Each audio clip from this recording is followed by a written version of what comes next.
Sir 9.2 trillion बहुत बड़ी amount होती है सर। आपको लग रहा है आप अचीव कर लेंगे इसको एक साल के अंदर, क्योंकि ये इलेक्शंस का साल भी है? Do you really think sir ये अचीवेबल है?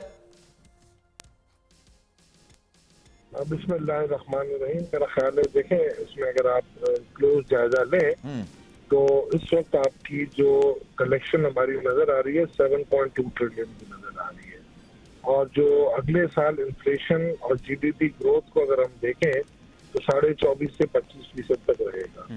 तो अगर मैं इसको 25% नेचुरल ग्रोथ में दिखा दूं तो ये 9 ट्रिलियन पे पहुंचता है। अच्छा। अब रह गए 200 बिलियन के आपको नए टैक्सेस या उन टैक्सेस में इजाफा करना है जो ऑलरेडी लगे हुए हैं और उनकी एस्टिमेशन है।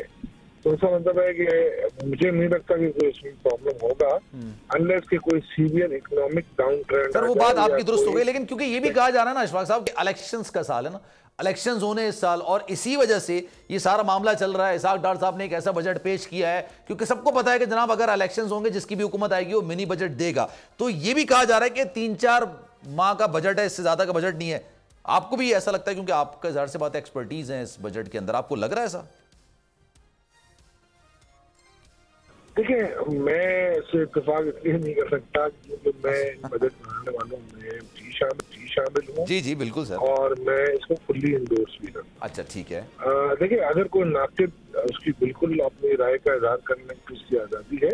अगर कोई वो कहता है कि हाँ बिल्कुल ये गलत है तो बिल्कुल सही कह रहे हैं, उनका अपना एक तरीकाकार होगा, मगर वो अपने वो जो जवाब जो है ना वो सामने लाने चाहिए कि क्या जवाब है, किसके तहत वो ये कह रहे हैं। अच्छा।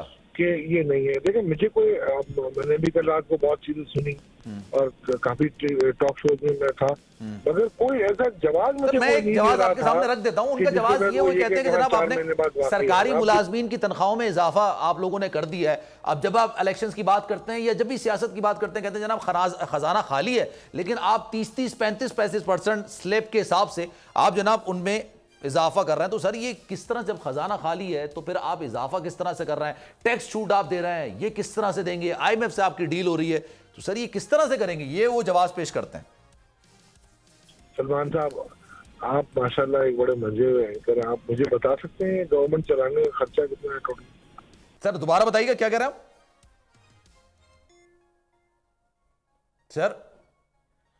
सलमान साहब, आप माशाल्लाह एक बड़े मजे हुए एंकर हैं। आप मुझे बता सकते हैं गवर्नमेंट सर मैं कैसे बताऊं? ये तो आप बताएंगे ना सर, ये आपका काम है, आपने बताना है सर ये चीजें हैं। मैं नहीं बता सकता। आपने एक सवाल किया ना, तो देखें आपका फर्ज बनता है, मेरा फर्ज है कि मैं आपको जवाब दूं। अच्छा। पर आपका फर्ज बनता है उस पर तहकीक करना। सर तहकीक करके तो आपसे बात करते हैं। बड़ा इसका वो नहीं है, ये एडॉक पेमेंट है। अच्छा। और इतना कोई बहुत बड़ा इसका इम्पैक्ट नहीं आता। मैं आपको खुद कह रहा हूँ आपका कि ये वो खर्चे नहीं है। सबसे बड़ा खर्चा है जिसपे आप, अगर आप जैसे एंकर अगर हमारा साथ दें और वो ये कहें कि जी IMF के एग्रीमेंट की वजह से, और जो पिछली हुकूमत ने एक एग्रीमेंट किया था जिसकी वजह से हमें लेफ्ट राइट एंड सेंटर अपने इंटरेस्ट रेट जो बढ़ाने, पॉलिसी रेट बढ़ाने पड़ते हैं ना, तो एक पॉलिसी रेट का परसेंटेज बढ़ाने की वजह से हमें 400 अरब रुपए की हिट पड़ती है। तो अगर वो 400 रुपए अगर मैं 3% कम कर दूं ना, तो मेरा पूरा PSPP और Benazir income support programme cover हो जाएगा। ठीक है। तो सर आप उस चीज पे हमें, आप मईशत के उन पहलुओं पे हमें रहनुमाई फरमा दें हमारी, कि जहां पर हम कहीं बचत करके आवाम की खिदमत के लिए, चाहे इलेक्शन हो या ना हो, ये बात आपकी दुरुस्त है। 25 करोड़ आवाम है ना, उसके लिए हम क्या कर सकते हैं? सर बिल्कुल दुरुस्त बात है, टाइम की कमी है ना। मैं आपसे डिटेल में मजीद एक दो सवाल और करना चाहता हूं। सर 9.2 आपने ट्रिलियन टैक्स कलेक्शन का हदफ रखा है अगले साल के लिए। पिछले साल का गालिबन शायद कुछ सर 7.2 था, 7.1 था, कुछ इस तरह का था, लेकिन वो इतना ज्यादा अचीव नहीं हुआ था। अब आप 9.2 आप कह रहे हैं कि आप रखेंगे, जिसमें से 7.2 हमारा सूद की अदायगी में चला जाएगा। सर सवाल ये पैदा होता है, विद होल्डिंग टैक्स हो गया, इनडायरेक्ट टैक्स हो गया, ये तमाम ज्यादातर जो कलेक्शन होती है ना टैक्स की, ये इस तरह के टैक्स होती है जो कि इनडायरेक्ट टैक्स होते हैं। सर आप टैक्स नेट को कब बढ़ाएंगे सर? इसके लिए कोई तजवीज आपने रखी? देखा होगा ना, ये टैक्स नेट भी बढ़ेगा। अच्छा। क्योंकि आपने देखा होगा रिटेलर ने खुद आके, मैं खुद मौजूद था उसमें, और मैंने सरबराही की थी उस टीम की जो उनसे नेगोशिएशन कर रही थी। नेगोशिएशन क्या करनी है, ये हमारे अपने हैं। अच्छा। इनको बस सिर्फ उन्होंने हमें कुछ समझाना था, हमने उनको कुछ समझाना था। और अल्लाह खैर अल्लाह सारा काम अल्लाह ताला ने कर दिया। चलें। हमने उनकी जो बारातें थी, जो ये चाह रहे थे, बारात कोई नहीं मांग रहे थे, सब टैक्स देना चाहते हैं। वो जो चीज मांग रहे थे हमने उनको वो दे दिया, वो इंशाल्लाह रिटर्न भरेंगे तो टैक्स रेट में भी इजाफा होगा। और इस वक्त जो भी आपने टैक्सेस देखे हैं ना जिसमें इंक्रीज आपको हम बता रहे हैं, वो सारे डायरेक्ट टैक्सेस हैं, कोई इनडायरेक्ट टैक्सेस नहीं है।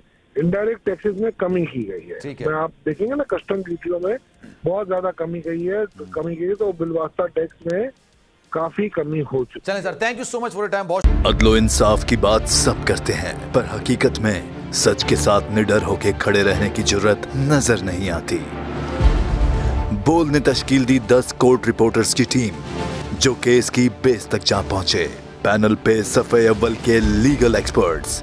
Court round up Neelam Arshad के साथ सिर्फ बोल पे। सब्सक्राइब करें और बेल दबाएं ताकि कोई खबर रह न जाए।